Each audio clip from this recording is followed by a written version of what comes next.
Rigathi Gachagwa's three-day tour in Nyanza has caused tension. Welcome to Kenya Lens Media, where you get news updates as they break, and kindly support us by subscribing to help this platform grow.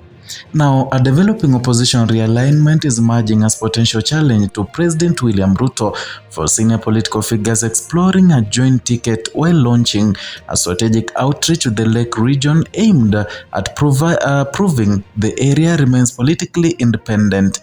Early signs from the planned coalition talks suggest that the emerging alliance could reshape Kenya's electoral arithmetic ahead of the 2027 general election. Sources close to the Democracy for the Citizens Party and Wiper Democratic Movement indicated that there are negotiations that are ongoing and they are weighing two possible presidential pairings, one led by Kalonzo Musyoka with either Rigathi Gachagua or Fred Matiang'i as a running mate. The talks, initially expected earlier, were pushed to next week to allow legal teams to scrutinize the coalition framework and avoid internal weaknesses that contributed to the collapse of the Azimio la Umoja One Kenya Alliance after the 2022 polls.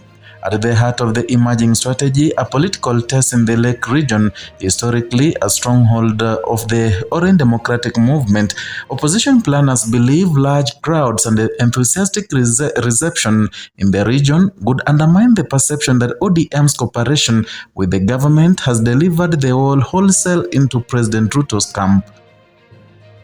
The tour is framed publicly to people-centered listening mission. Privately, however, strategists view it as a referendum on whether Nyanza voters are satisfied with the current broad-based political arrangement. Political observers note that symbolic geography matters in Kenyan politics. A strong showing in Nyanza would signal that the region remains politically fluid rather than locked into government orbit.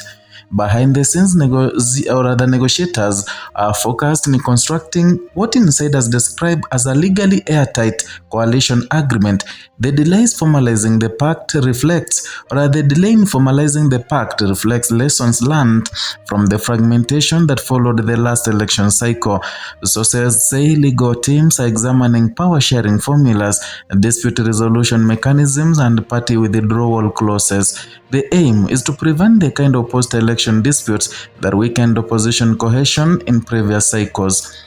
The two leading ticket options each carry different strategic calculations. Musyoka-Gachagua pairing would attempt to fuse Ukambani and Mount Kenya voting blocks, potentially creating a powerful regional alliance. Musyoka-Matiang'i ticket, by contrast, is seen as appealing to technocratic and reform-oriented voters while still maintaining regional balance.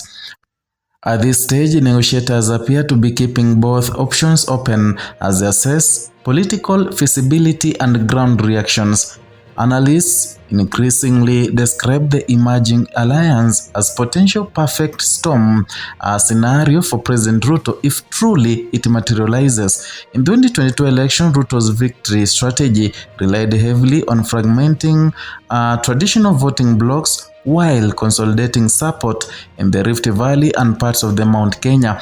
The current opposition blueprint appears designed to reverse that formula, and if Gachagua consolidates significant support in the mountain region while Musyoka holds Ukambani and opposition figures regain traction in Western and Nyanza among disillusioned youth voters, the president's route to the constitutionally required 50% plus one threshold could become significantly more complex. However, analysts caution that the coalition mathematics on paper often differs from actual voter behavior, which can shift rapidly during campaign seasons. A centered pillar of the planned Lake region tour is economic messaging. Opposition strategists intend to frame the current administration as presiding over rising living costs while offering what they describe as politically motivated deals rather than broad-based economic relief.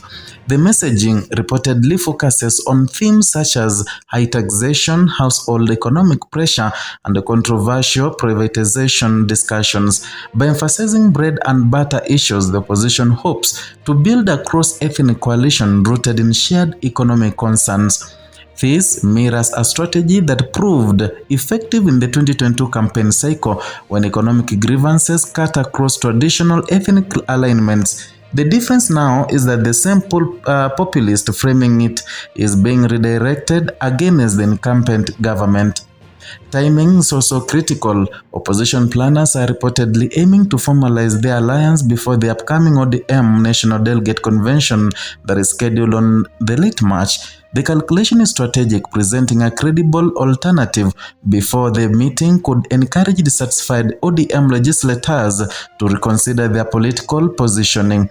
Some insiders speculate that strong pre-convention momentum could trigger defections or at least deepen internal debate within ODM ranks. However, some outcomes remain uncertain. ODM retains significant grassroots structures and the party loyalty has historically proven resilient even during periods of internal disagreement.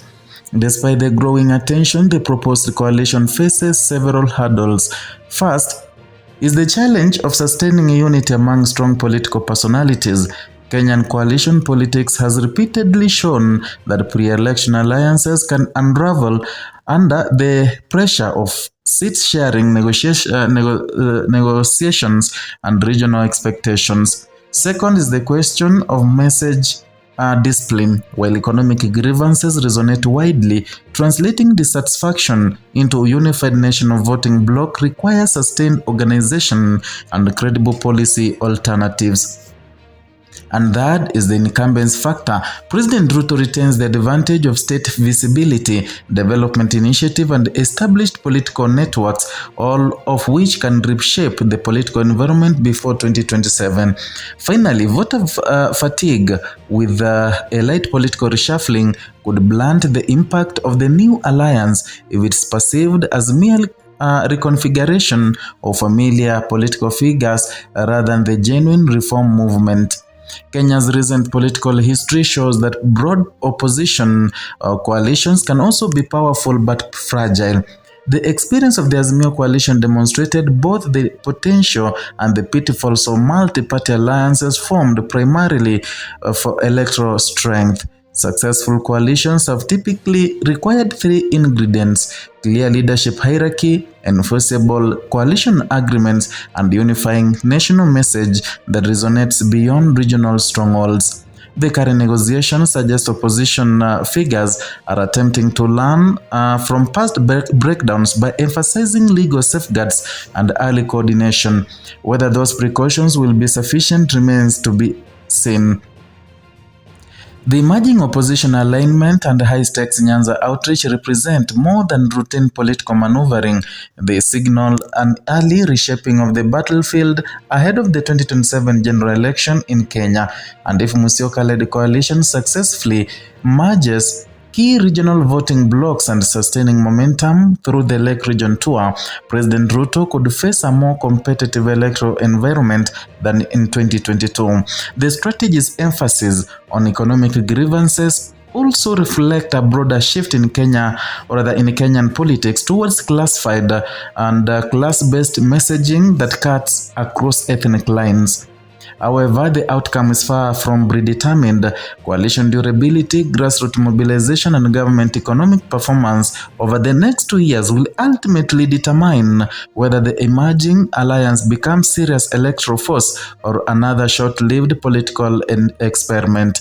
For now, the significance lies in the signal where Kenya's opposition landscape is reorganizing earlier than expected, and the assumption of political inevitability is being actively tested.